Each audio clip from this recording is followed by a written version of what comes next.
Hey again, everyone. It's Tyler Cavalli, Jacob Roth with you for KRVN Sizzling across Nebraska.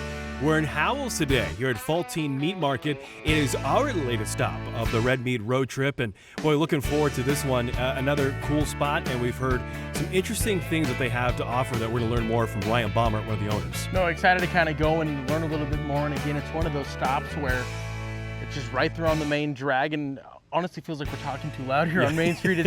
It's a quiet little town.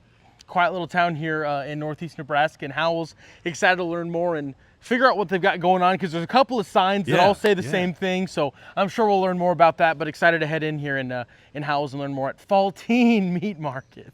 Once again, before we do that, though, thanks to our great sponsors, of course, Cross Diamond Cattle, Cross Diamond Meats in Bertrand, the Nebraska Cattlemen, the Dawson County Cattlemen, and the Nebraska Beef Council, who is putting on the Nebraska Beef Passport Program. So let's learn more about Faltin Meat Market in Howells. All right, we are talking here with Ryan Baumert, who is the owner of Faltin Meat Market here in Howells. Is our latest stop here of Sizzling across Nebraska. All right, let's talk about the background and the history of this place, because you were telling us before we came on air today about the really neat but long history of the building and of Faltin Meat Market. Let's talk about it all. Okay, so the building that we're standing in right now has been a butcher shop since the late 1800s.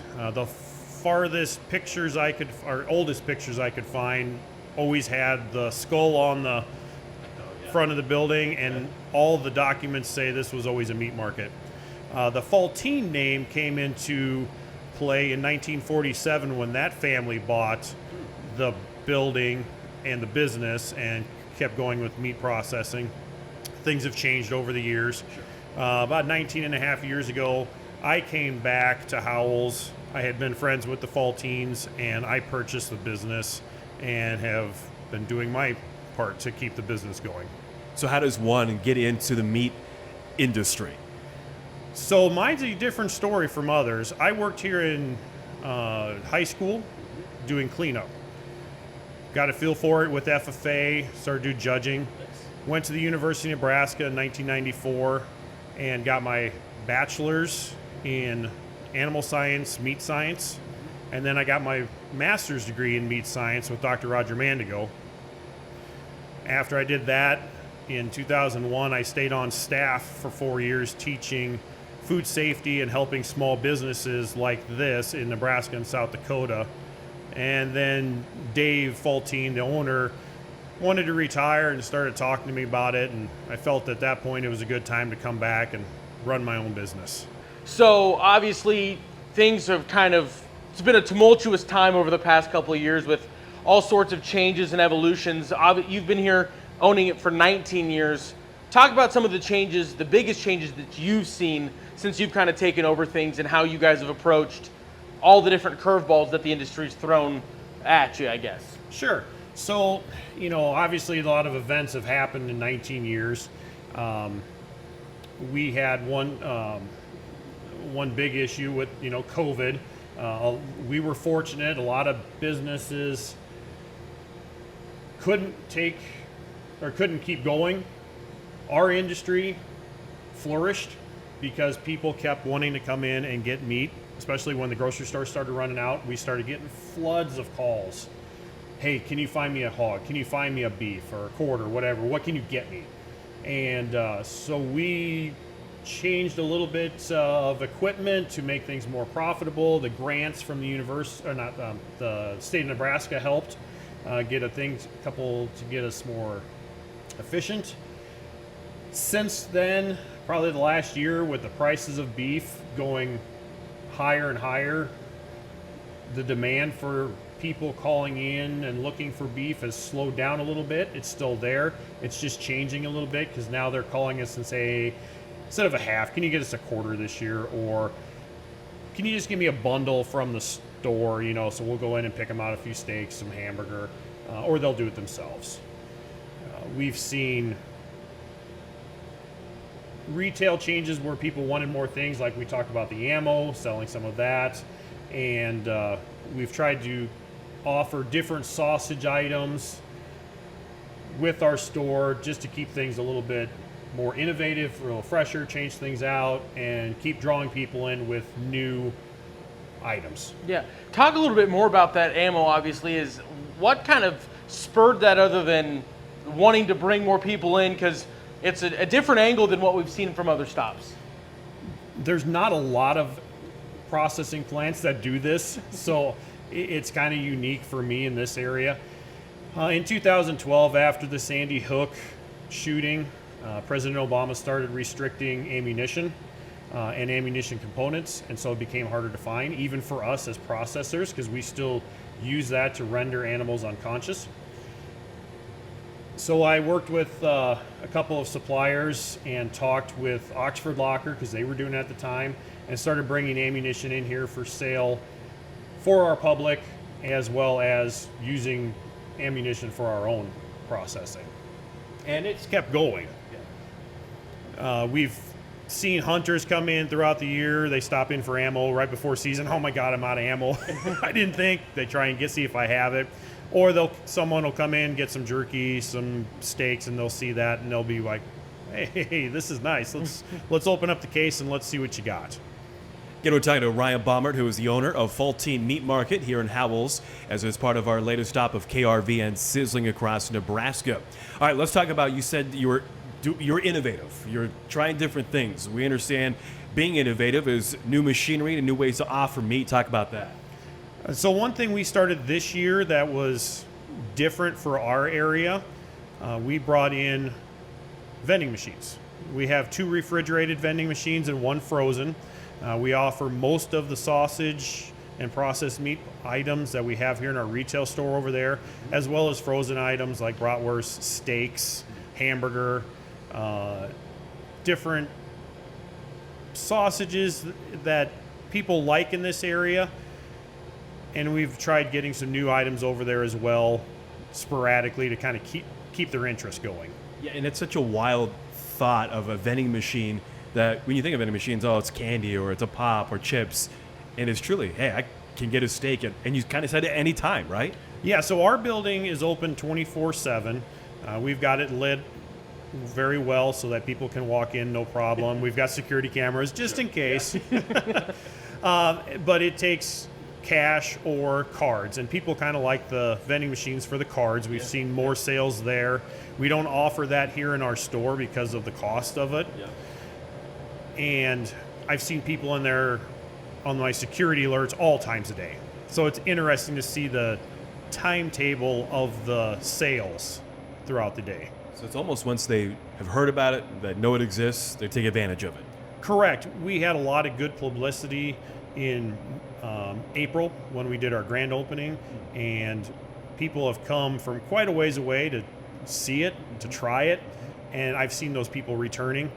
We've had people from Omaha, Sioux City, Norfolk, surrounding areas, including my own townspeople, that have really supported us with this endeavor. Let's talk about real quick the location where you guys are at. Obviously here in Howells, Nebraska, the eastern portion of the state, northeast region, and the suppliers and people bringing in meat, where that's a lot of coming from with Nebraska beef in general. So from a beef standpoint, we get the majority of our beef brought into us for custom slaughtering within an hour to hour and a half, but I have good customers from as far out as 3 hours that'll bring it to us because they like the way we process. I have very good employees that do quality work, and they're consistent, and people like consistency with this. From a retail standpoint, we bring in boxed meat, and we are under state inspection. So I make all of the sausages, cut steaks, roast, hamburger from boxed meat. And most of that comes from suppliers, but they get it from our local plants like Tyson or JBS, the bigger plants. But it's still our beef from right here close to home. And talking about that boxed beef and the products that you're putting together, we'll probably throw up some video of it, but kind of awards everywhere from the Nebraska Association of Meat Processors, including some right behind us with the nice touch of the pictures, which is not something that we've seen everywhere. Talk a little bit about what is, I mean, I feel like we've heard about it just about every locker. What is the Nebraska Association of Meat Processors, and what do these awards kind of look like? So the Nebraska Meat Processors is a group that has been around for many, many years. Started early in the last century. It started with different names and it's evolved to this. It is a group of processors in this state, and it's open to all processors. Not all of them are members, but that's okay. We come together to help each other with processing ideas, processing problems. We've worked with the University of Nebraska and the different professors there for many, many years. They've helped us, introduced us to new products like things like the flat iron, Denver steaks, those different types. Not all of us do those, but some do. Some offer those very well. We have a convention every year, typically in the spring. And as part of that, we have educational sessions where we try and work together. We try and listen to other speakers from out of state. Not so much international, but national speakers. And we also have a cured meats contest where we have 19 different product categories, mainly beef and pork or combinations, where we make sausage products, and the university staff and graduate students judge those, and we have awards for those as well as for the overall for the whole contest. My wife has been very good about promoting our products, and so she wanted to answer people's questions. Well, what is this plaque stand for? So she started putting pictures on it of our products from the contest so they could kind of get a visual. Okay, well, that's this. Okay, that's over in this case, you know. So it's something that my wife has been very good about doing, is promoting for us, as well as the Nebraska Meat Processors. She's the executive secretary of that, so she does a lot of promoting with the board of directors that I've been a part of for quite a few years, to try and promote the organization within the state, so other processors know that we're here as a family, we're here to help each other. It's not always about competition, it's more about family. No, and that's, I think, one thing we've heard at every stop. Everyone that's been a member of the Nebraska Association of Meat Processors brings up that it is a competition, but everybody's trying to help each other out whenever this isn't quite smoking right or this isn't quite going right, which is really, really cool to see. Yeah, it is. You know, we go through the contest. The judges go through blind. They don't know whose it is. Mm-hmm. And after the contest has all been assigned, we come back in and you can go through all the classes and see how you did, how other people, if you can figure out who they are, how they did. But we all ask each other questions. We're like, okay, was this yours? Mm-hmm. Yeah. Okay, how'd you do this? What'd you do different from last year? And so we really try and help each other out, even though we're competing. And I'm seeing here we have a best grand champion cured meat. And what is that about? And that also kind of pivots into, is that what we should try? We try to get something beef related at every stop we go to. What would you recommend? And what is this award that looks different than the rest of them? So we have 19 classes. Every class has 4 places. But the judges will go through and pick the best product of that show for that year.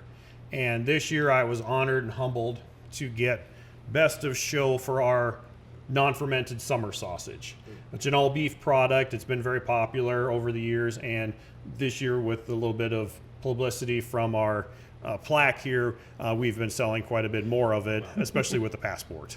So we should get some of that, is what you're recommending? I would recommend that you could have that, get it thawed out, and you could have that for a snack on the way home or on your travels.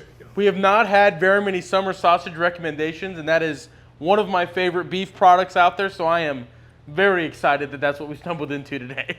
What else do you guys have offered here as we begin to wrap things up within your cases? Nebraska beef, or just things that are top sellers for you guys?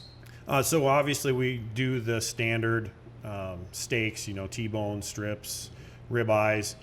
We do roasts. Not all plants sell roasts. Those are always popular in our area, especially as we get here toward the fall, cooler months. People start thinking about that. We do almost 30 different types of sausage here in our store, and the majority of them are a beef and pork blend or all beef. And so hot dogs have always been a big seller in this area, as most small towns have their own version of their own hot dog. This product has been around since the 40s when the Faltin family started putting their recipe out, and I bought that recipe as part of the business, and so it's been very popular.